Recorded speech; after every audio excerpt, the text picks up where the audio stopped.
I'm also a member of the damin program. I participate in this program, and actually I came from Vladivostok, from Far East Federal University, Russia, and actually my main my major is Japan and Japanese history and Japanese international relationship. But recently I started my research on Japanese monetary history of 19th century.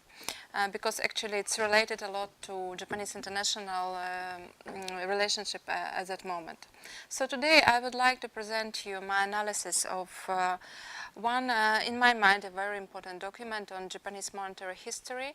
The name of this document, as you can see, actually the full name is a little bit longer, but to make this name short, it's Report on Japanese Currency, which was made in 1862, 1863 by one of the officials of British British Treasury Ministry by the request of British British Foreign Office. Actually, I think it's well known that Japan was a closed country for quite a long period, since the beginning of 17th century. And for more than 200 years, when Japan was ruled by so-called Tokugawa shogunate, the military regime, Japan was closed and it has practically no international relationship with other countries. But in 1854, the Japan was opened not completely voluntary by pressure of United States, and at that year Japan signed its first international treaty with the United States and started its foreign trade with other countries. In the time when the document I'm going to present was written, Japanese currency system was quite in a house, and this document was made by British by the request actually of Japanese. In 1862, as you can see, Japanese Japanese official mission came to Europe, to two countries, to Britain and to France. It's so-called the mission Takenouchi, by the name of the head of this mission, Takenouchi Yasunori, one of the high officials of shogunate government. Shogunate government has a name Bakufu, so I will use this word.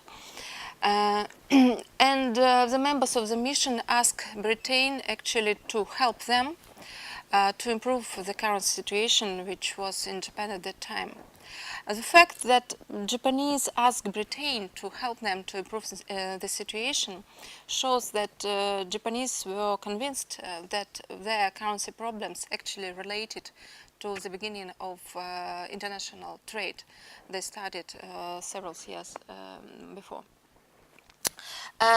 Britons didn't give immediate answer.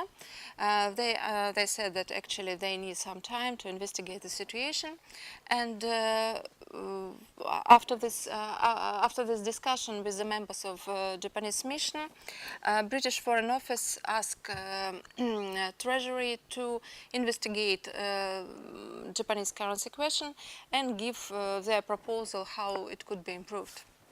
Mr. George Arbuthnot was the one who actually made this investigation, and this investigation was made on the basis of commercial and diplomatic reports of British merchants and British diplomats who they were written in Japan since the opening of the country and up to 1862-63.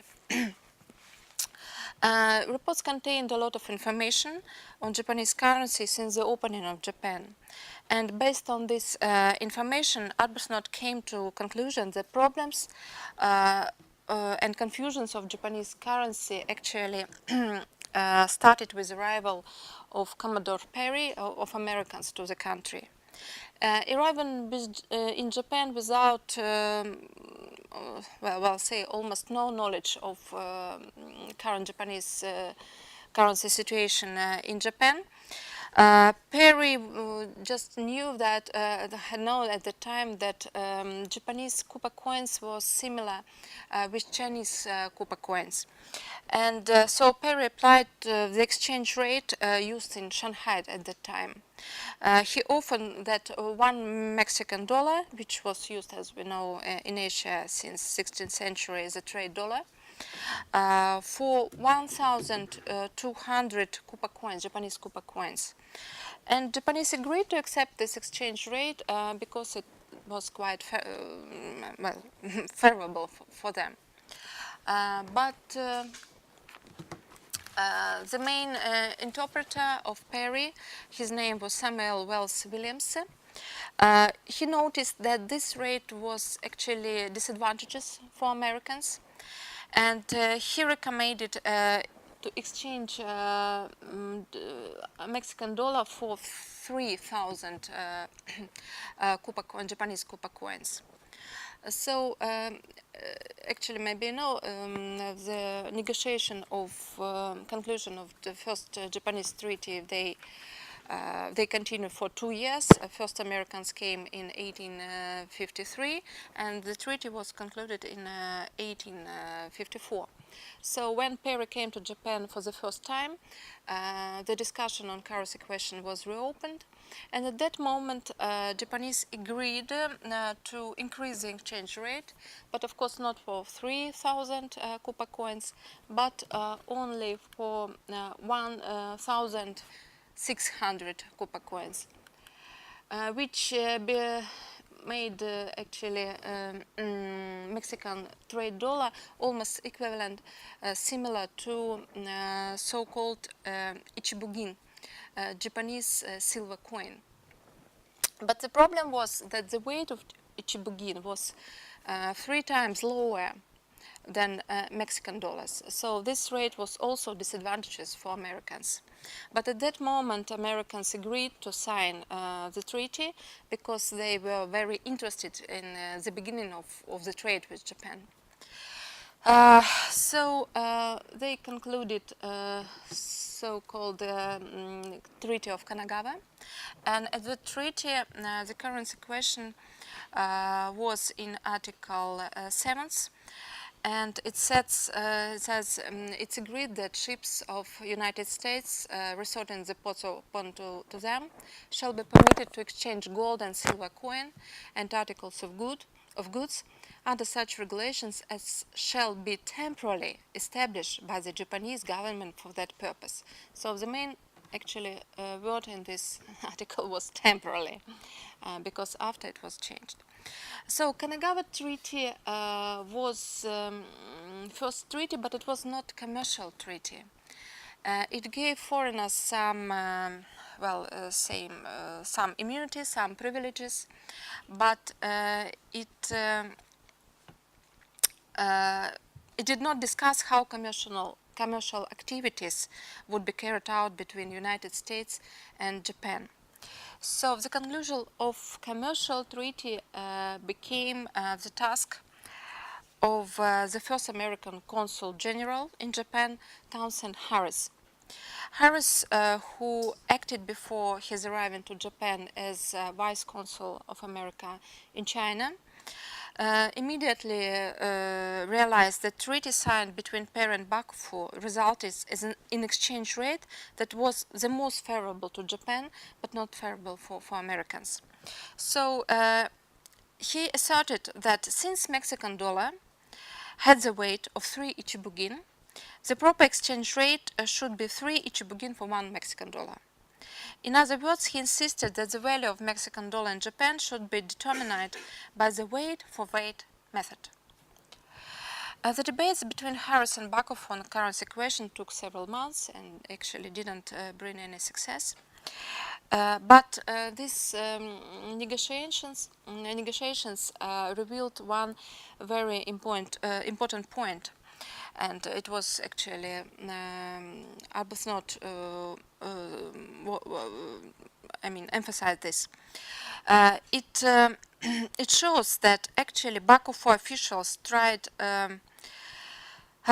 to avoid the weight for weight exchange, not only because they wanted to be profitable, but more importantly, to maintain the control over its monetary system. Baku 4 officials tried to explain to Harris that gold and silver were of no value in Japan before they were minted into coins. And what gave these coins value was actually Bakufu's mint stamp on it, so-called gokuin. The Bakufu tried to explain that compliance to Harris' demands entirely would result in the loss of its authorities to judge the value of its coins. But Harris was quite enraged over Japanese response. He argued that Bakufu had undoubtedly right to deal with the precious metal produced in Japan as they pleased, but they had no such right to exercise such a right over a foreigner. They might stamp pieces of paper or leather out here and compel their own subjects to take them in lieu of gold and silver, but they could not expect the foreigner to take them in exchange for his merchandise. Seeing that diplomatic negotiation didn't bring any result, Harris decided to take a more aggressive approach. In his report, Arbuthnot emphasized that it was very strange the Japanese finally agree to include such an adverse article on currency question as Article 5 on the Treaty of Amity and Commerce signed between Japan and America in July 1858. So let's see what was in this article. Article 5 says, all foreign coins shall be counted in Japan and pass for its corresponding weight of Japanese coins of the same description. Americans and Japanese may freely use foreign or Japanese coins in making payment to each other. As some time will elapse before Japanese government will be acquainted with the value of foreign coins, the Japanese government will, for the period 1 year after opening of each harbor, furnish the Americans with Japanese coins in exchange for their equal weights being given and no discount taken for a coinage. Coins of all description, with exception of Japanese copper coin, may be exported from Japan, and foreign gold and silver. So, of course, it was a big disadvantages for Japanese, and if we look at Harris' memories, Harris' diaries, which actually is published under the name The Complete Journal of Townsend Harris, we would understand that actually Japanese made it not completely voluntary, but under a threat of American military American military invasion. Seeing that the negotiation of exchange rate continued in circle, Harris decided to use his last resort, and on confidential meeting he showed the Japanese officials a letter addressed to him from the Secretary of State of the United States, and pointed out in this statement the following statement: if Japanese sought to evade the treaty, the President would not hesitate to ask Congress to give him power, Harris power, to use arguments as they could not resist. So, and as Harris wrote in his diary, the fearful reaction of Japanese were obvious at the time, and after that he was succeeded in conclusion this treaty.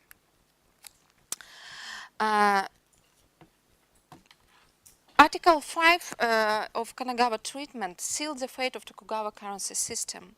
This article officially allowed the weight-to-weight exchange rate method with no fiat coinage, and importantly, the bakufu permitted to foreigners export all descriptions of gold and silver coins from Japan. But as I said, for a long period, the intrinsic value of precious metals in Japan was controlled by bakufu, not by world market. So Japan was in isolation, and Japanese government could voluntarily put the exchange rate between gold and silver, like parity of gold and silver. So as you can see, in 1601, parity of gold to silver was set at 1 to 9.5.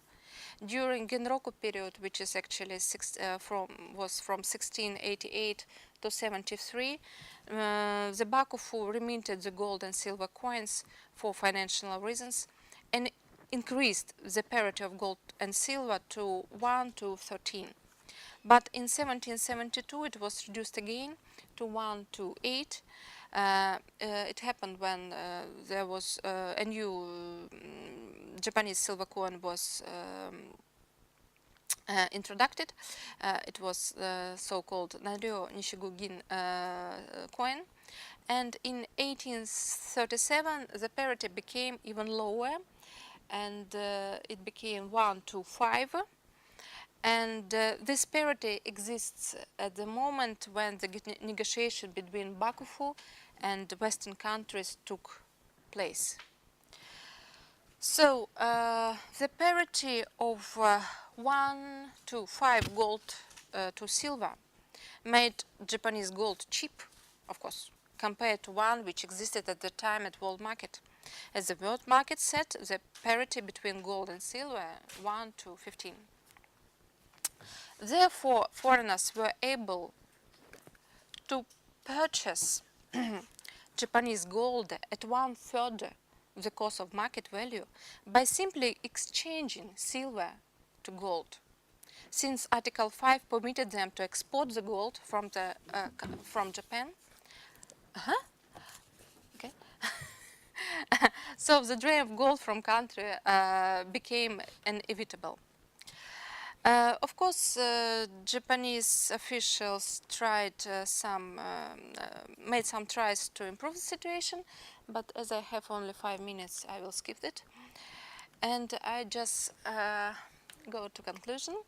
So in 1862-63, the main Japanese currency problem were inconceivable exchange rate and depletion of gold. Made this analysis, Arbuthnot came to the following important conclusion. He insisted that currency problem in Japan has been caused not by internal difficulties, by the external pressure for the advantage of foreign merchants. Moreover, Tokugawa currency system, which was well suited for Japanese needs, was shattered by the commercial treaty which was concluded between the United States and Japan in 1858. The chief reason for Tokugawa currency crisis was Article 5 of this treaty, which specified the exchange rate would be based on weight for weight, not taking into account the relationship between Japanese gold and Japanese silver. He also emphasized that the part of Article 5 which says all foreign coins shall be current in Japan and shall pass for its corresponding weight in Japanese coin of the same description should not have been accepted by any European nation, as it was not in accordance with international principles. Bakufu has the right to protest, as Japan was robbed of its gold by this treaty, and has the right to reopen the currency question to explore new arrangements with treaty powers. To solve Japanese currency problems, Arbuthnot proposed, of course, to modify the existing treaties, to abolish the circulation of foreign coins in Japan, to establish a currency system conformed with international standards, and which he emphasized very important, to establish a mint for coinage Japanese coins from bullion.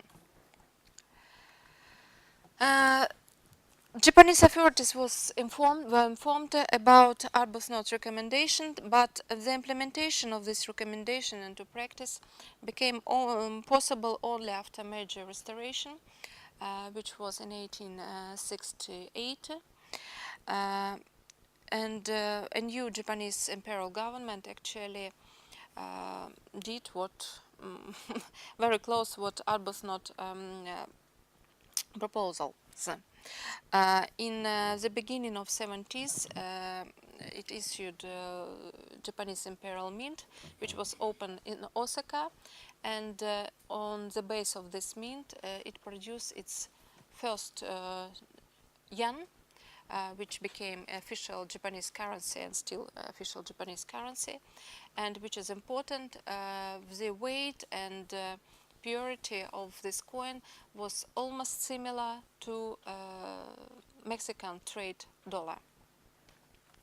And it's also true that Japan made all this improvement with big help from Great Britain, who provide Japan with knowledges and experts. And thank you very much for your attention. So, question? Yeah. Yes, so, yeah. Thank you. From your story, we get the impression, I mean, first-hand impression that the American negotiators were the bad guys, and the English people actually afterwards helped the Japanese.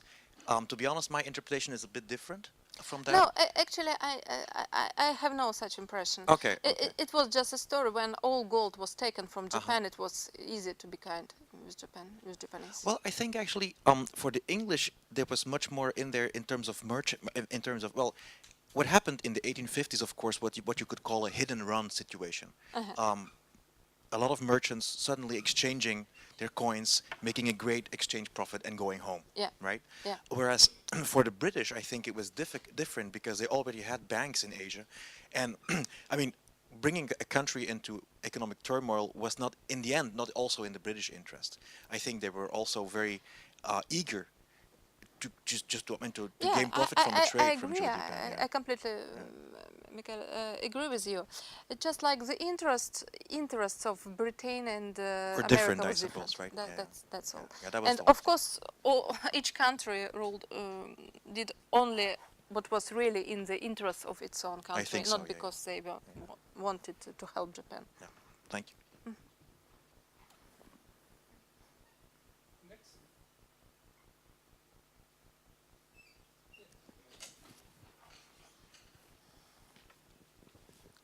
I would like to make two more ignorant questions because I don't know anything about all this, but because you said during your presentation that before they had silver and gold that was minted for coin exchange in Japan, that it had no value before. Was it because of the social system of Japan, where they could impose a monetary system whatever they wanted, or was it something else? And I had another question. I mean, I just remember this question now, but I would just be interested to know that. Well, after Suguna Tokugawa came to the power in Japan, he decided to close country. I mean, there were almost no international trade in Japan at that time. So inside country, well, they mostly used like a barter as exchange system, or Kupa coins. Silver they used mostly only in a trade with China, which is very narrow at that moment. So, I mean, I think we cannot say completely that gold and silver had no value at that moment, but Bakufu, Japanese government took a power to decide what was the value of gold and what will be the value of gold and what will be the value of silver, because it was kind of very strict regime at that moment.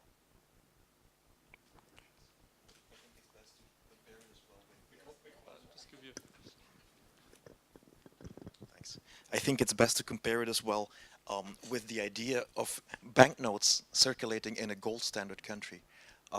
Basically, Japan had a currency at the time. And instead of banknotes, they had silver. So you could say that basically Japanese silver in the Tokugawa period were banknotes printed on bullion. And so it was like basically a fiat currency. And but deny but saying that that gold and silver would not have a value before the Bakufu decided, I think it's simply a pro-Bakufu argument. Of course, there was also speculation in Japan before 1868, but I guess the Bakufu tried to use that. But I think what it was made very clear is that the weight by weight system worked for the international system, but within Japan in the Bakufu period was simply not valid. It was a fiat currency.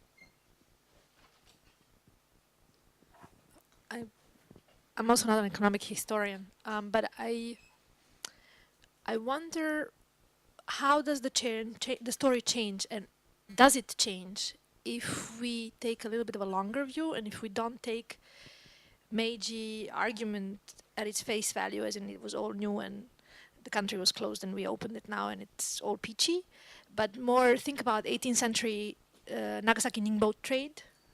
We all know about the Dutch, right? But there were like 17 million more Chinese traders in Nagasaki at that time, and judging by the book market, the trade was humongous, and that's also silver. And I wonder how that not starting the story with Meiji, how does that change? Does it change at all? I don't know. I'm simply asking an ignorant question. Well, it's it's difficult to answer. I mean, right now, of course, the situation changed. It could not be the same, of course.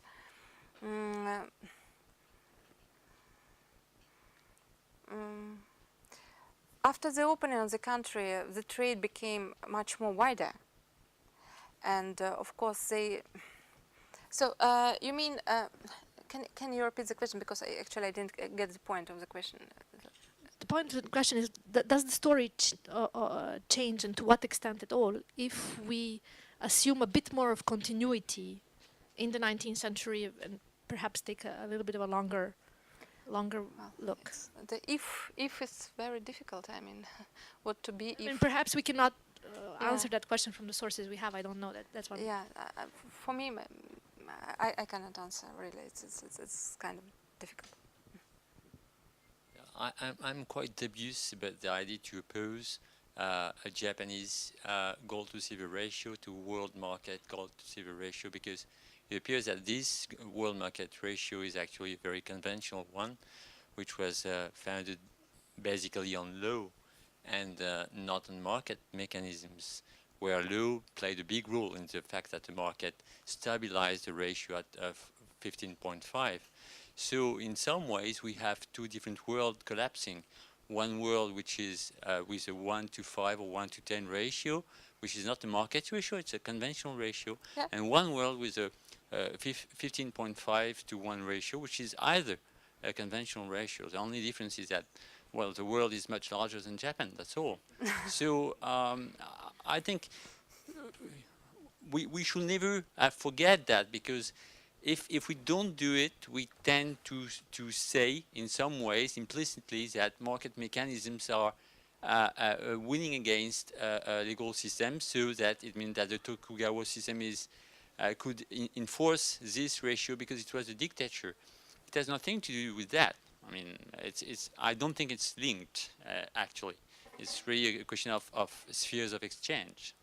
Yeah, I mean, exchange rate is one point, but I mean, according to Kanagawa treatment, foreigners can took silver and gold from Japan for a lower price to, yeah. So this time, I think if we Okay. but perhaps I should add a part. Actually, in Japan, this period used the silver account and the gold account. But actually, in early 19th century, silver does not exist. The Osaka merchant make contract in terms of silver, but actually they don't actually use Shiba itself.